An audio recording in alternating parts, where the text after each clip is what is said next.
members of the press. We are here at DCI to give their statement as members of parliament, senators and MPs, and of course former MPs from different sections of this country. Remove funeral disruption through hired goods where regarding Gachagua and MPs were in attendance, an abduction of Honorable Peter Mwadi and the area NCA Honorable Kikuyu. Hired and well-coordinated groups violently disrupted an otherwise peaceful burial of a 23-year-old young man in Limuru, Bibilioni area. The second Deputy President of the Republic of Kenya, His Excellency Rigathi Gachagua, whose security was totally withdrawn 2 days ago, was present. Together with him was myself, the Senator of the Great County of Kiambu, Senator Seki, the Senator of Kajiado, Honorable Member MP for Kajiado North, Onesmus Gogoyo, is here, John Kagusha, the Honorable Member of Parliament for Mukurweini, the local MCA, Jabez Mkuu, and a host of other leaders, former MP of Limuru, Honorable Mwadi, and the current MP for Limuru, Honorable Kirago, who deserted the VIP tent before the attack. The over 300 goons who started arriving in the barrio, mid with the program, attacked the VIP tent. H.E. Rigathi Gachagua was seated, where the Deputy President was seated. They demolished the tent and threw seats at Rigathi Gachagua, the Deputy President, and his entourage. On exit, more goons attacked Gachagua's convoy, seriously damaging his cars and injuring a number of people. The goons were armed with stones, pangas, and axes. Apparently, the goons were transported to the venue with clear instructions to harm and possibly assassinate His Excellency Rigathi Gachagua.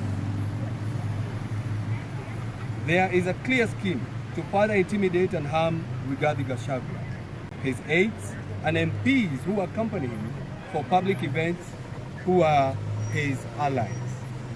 Further to that, we are quick to note that even our own security is not guaranteed, because every MP who was there, every senator who was there, their cars were attacked.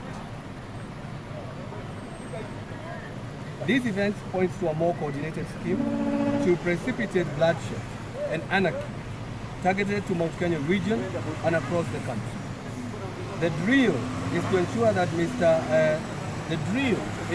that Mount Kenya leaders are facilitated to precipitate a conflict amongst themselves, fight against themselves, harm each other, and violently silence themselves. Honorable Gabusia.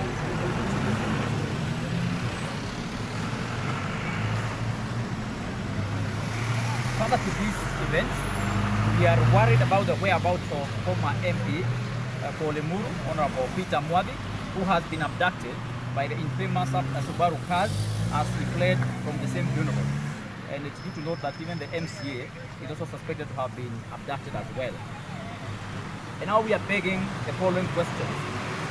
Why was there no presence of police officers in the event where His Excellency Rigathi Gachagua was attending, and yet he is a VIP in this country who should be protected?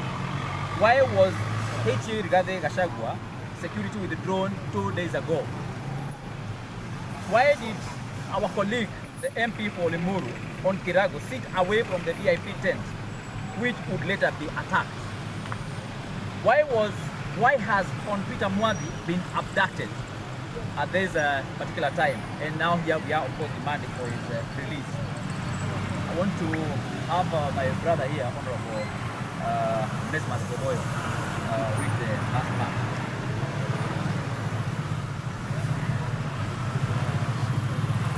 Now, we demand the following. Honorable Mwadi, former MP for the Ruto, be released immediately. His Excellency Gachagua, the second Deputy President, and family be given full security round the clock, and his security be guaranteed as it is in the Constitution and by the state. And this is not a favor, but a constitutional guarantee, and the state is obligated to do. 3, a full investigation be conducted by the state over the security apparatus and sponsors of the chaos and the mayhem. And we have reported the same matter to the Limuru police station. I personally have reported even to the OCPD, and I have an OB number to that effect. And therefore we ask that let them do full investigation. 4, all events attended by H.E. Gachagua be secured without failure. 5, all citizens, including elected leaders, attending events where His Excellency Gachagua is attending, be guaranteed of their security. And lastly, the state of lawlessness, which is ostensibly is in an ostensibly state sponsored, be stopped to ensure that the nation does not generate one.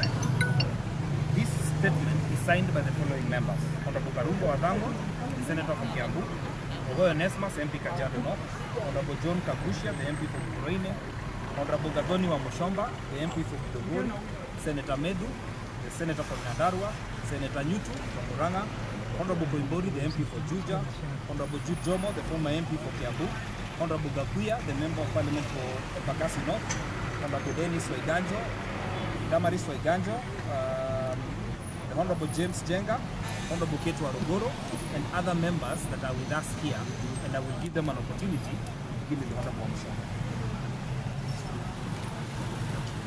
Asanteni sana. We are obviously here at the DCI headquarters outside the gate. We have tried to access the DCI headquarters to have a formal engagement with the concerned authorities, and they have obviously denied us entry.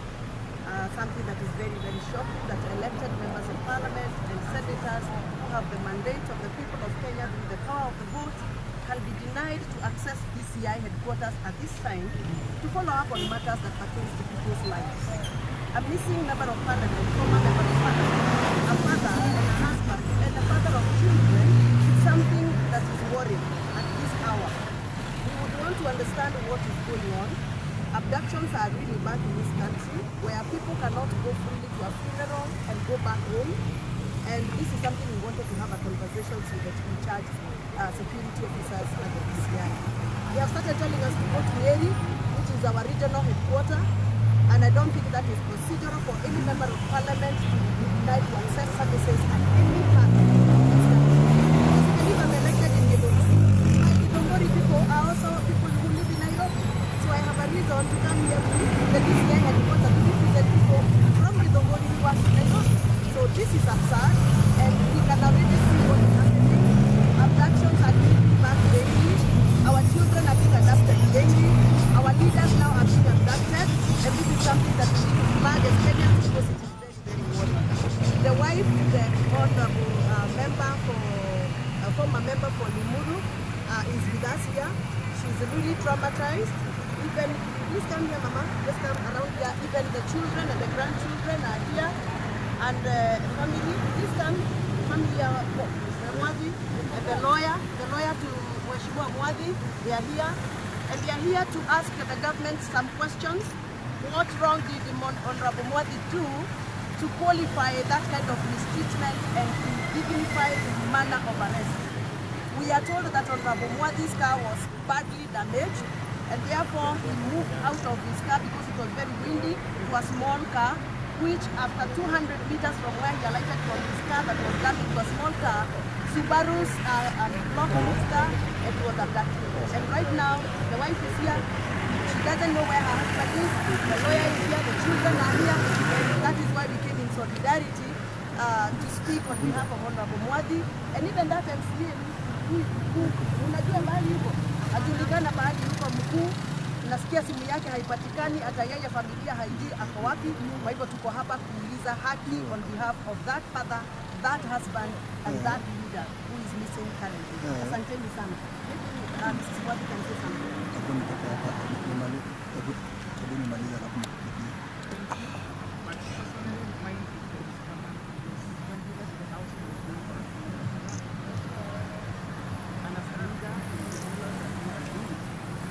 Reliable information that those boys are now headed to Embu. And because Embu, there is a function that is planned there tomorrow, and there is one of our colleagues who is coordinating that event, the Honorable Mukonji. We are reliably being informed that the guns are being transported in buses tonight to go and cause mayhem in Embu. We want to announce without fear of contradiction, this is our country, and we are not going to allow Kenyans to be sleeping in pain and agony. We are not going to allow that we cannot have any farmers meeting anymore because goods are going to be sent by people who feel that they have only one tool left, and that is violence. So whatever is being planned in Embu, we are well aware, and we are calling upon the security apparatus to make sure the meeting that is supposed to be happening tomorrow for tea farmers in Embu happen under security, and the farmers must be protected to air their views and concerns and give their concerns on the bill that is coming, the tea bill that is coming. There are people who are planning mayhem so that they can pass bills against the people's wish. By instilling fear or by bringing goons and attacking our vehicles, you can see the kind of harm that has been done on the members of parliament who are accompanying the deputy president, Gachagua. They imagine that they will kill our resolve. We shall still continue speaking for our people. We shall be there. We shall not keep quiet.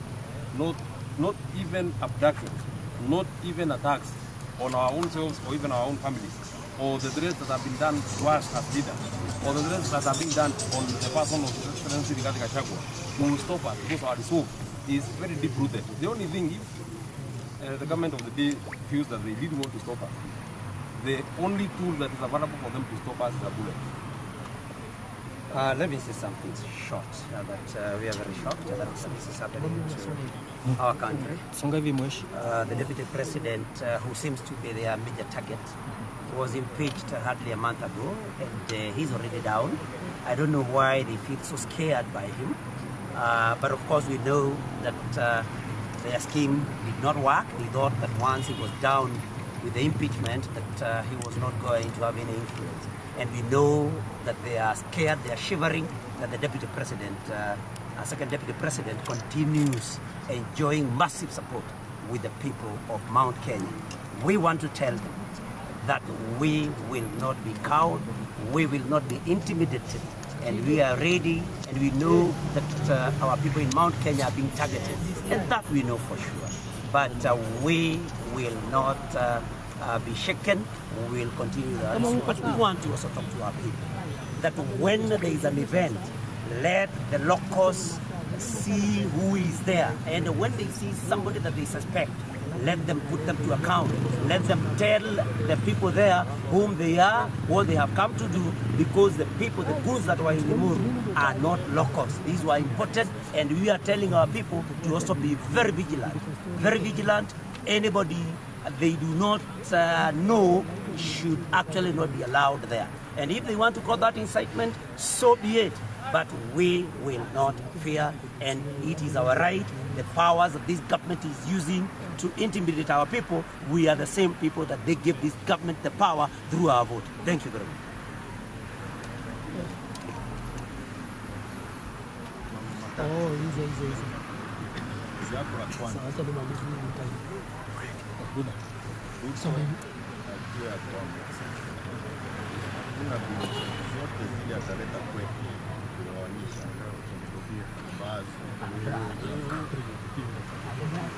There is no way he's going to decide the boundary.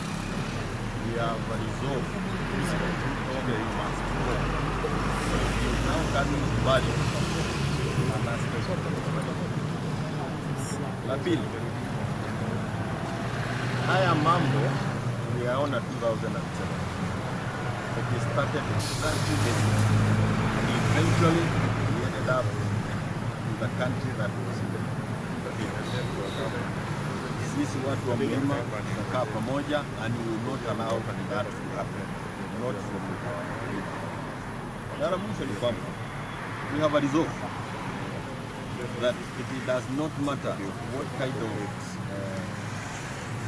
intimidation that he brings upon us, it will not stop us from achieving that which we want. Having Mrs. Mwadhi here in the night because his husband has been abducted. Na serikali is an embarrassment.